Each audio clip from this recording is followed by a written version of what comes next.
My father taught me way back, son, always do more than what you get paid for. Now, some individuals might argue with that. They'd say, no, you're going to mess up the whole program. I know they're wrong. In my own self-interest, I did what my father taught me to always do more than I got paid for. Why? To make an investment in my future? Do more than you get paid for to make an investment in your future? And it's paid off for me. If you're wanting that big promotion, are you going to go up to your boss and say, just give it to me? I'll work harder if you just give me that promotion? No, it doesn't work that way.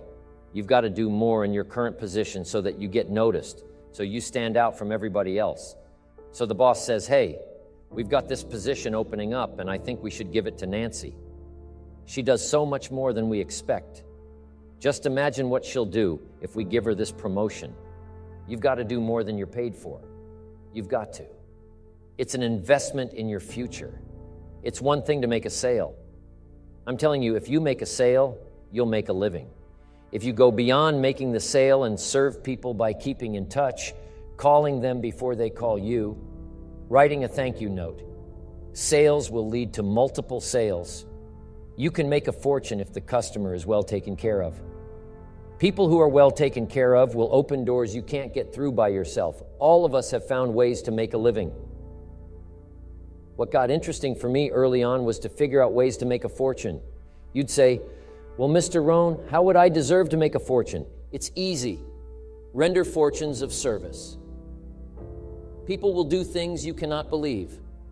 For people who give them good service, here's one of the greatest gifts you can give anybody: the gift of attention. In return, they will do extraordinary things for your career, take you by the hand, and lead you to more people than you could meet by yourself.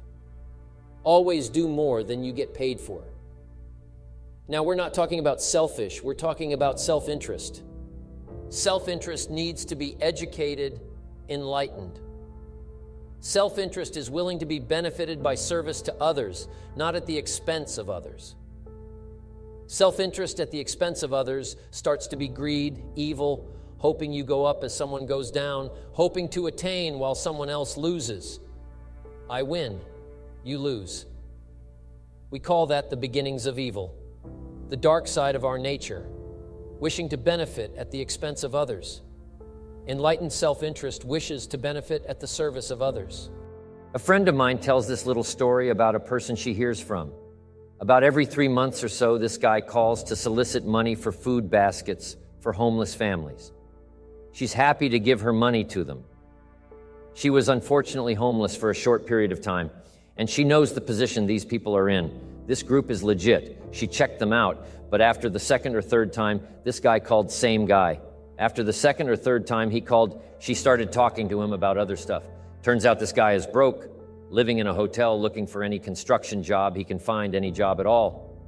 But what's unique about this guy is that he donates 2 or 3 hours a night, every night, to call people and get money to feed the homeless every night from his hotel room. Now, most people would say this guy should use those hours every night to work a second job or a third job. But while he's way down on the ladder of success, he feels it's important to help those less fortunate than he is. He has a roof over his head. He makes enough to feed himself. And my friend says that every time she talks to this guy, every 2 or 3 months, he's doing better. He's digging himself out of debt. He's starting to save money. He thinks he'll be able to move into an apartment in another month or 2. Now, recently, an interesting thing happened. My friend was talking with an associate of hers. She's single, lives in a big house, needs to find a handyman to help her out on a regular basis, someone who can build an addition onto her house. So my friend told her about this guy. The only reason this guy ended up being hired was that my friend's associate was touched by his dedication to service, while he himself was down and out success at the service of others. Now, this guy isn't rich by any stretch, but through my friend's network, he now has constant work doing things around several people's houses. And now he's in a place of his own. And guess what he does every night? He's still making phone calls to get money to feed the homeless. What great character this man has enlightened. Self-interest leads to wealth. Self-preservation leads to poverty. Somebody says, well, I can't be concerned about other people. I have to pay attention to myself. Well, then you'll always have to. Somebody says, I can't be concerned about other people's bills. I've got enough worries trying to pay my own. Well, then you'll have to worry about them for the rest of your life. The best way to get that monkey off your back is to turn your attention around. Once I understood some of this stuff, I'm telling you, it revolutionized my whole life. Now, self-interest is okay? Yes. But here's what self-interest must be. If you truly want to be happy, it must be enlightened. It says, don't keep your attention on yourself. If you want your life to work out well, turn your attention to others in your own self-interest. Be enlightened. Truly act in your own self-interest by making an investment in service to others next. If you wish to receive now, there's nothing wrong with wishing to receive. It's part of self-interest. But here's the enlightened part. If you wish to receive, you must give. Some people say, if you give, it's gone. No, not if you're educated. If you're stupid, yes, it's gone. But if you're enlightened, chances are, if you give, you've invested. And what do we expect an investment to do? Return. Get back what you put out? No, we expect it to return. Multiplied, bigger, greater, better. Life responds to deserve, not need. Life was not designed to give us what we need. Life was designed to give us what we deserve, what we deserve. Once you understand that little life principle in your own self-interest, I'm telling you, it's life-changing.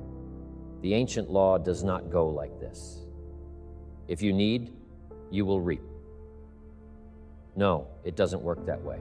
A lot of people out there are hoping it works that way, but no, it doesn't.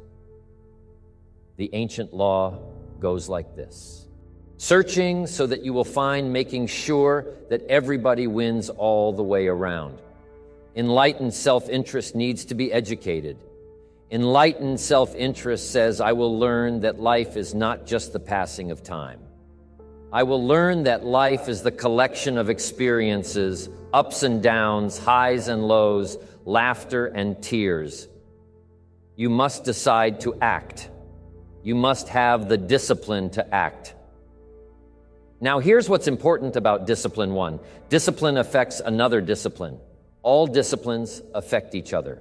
In fact, here's a good philosophical phrase.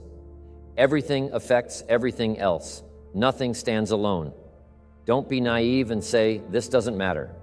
Of course it matters. It all matters. Some things may matter more than others, but everything matters. If you'd rather sleep in and go for a walk around the neighborhood, pretty soon it will matter. If you'd rather spend your money instead of saving it, pretty soon it will matter. If you'd rather put off a letter to an old friend instead of corresponding regularly, pretty soon it will matter. If you'd rather work late every night instead of going home and spending time with your family, pretty soon it will matter. It all matters. Every letdown affects the rest. If you won't walk around the block, you probably won't eat, right? And you probably won't buy the books. And you probably won't attend the seminars. And you probably won't spend your money wisely. And after years of this, it all adds up. So the key to reversing this process is to start picking up the disciplines. It does matter. It all matters now. Here's the positive side. Every new discipline affects the rest. Every new discipline makes a difference. That's why action is so important. The smallest action, the least action, the action that you won't think will matter. It all matters. Take it. Because when you start accomplishing and the value starts to return, you'll find inspiration to do the next one and the next one and the next one. If you start walking around the block, it'll inspire you to start eating right.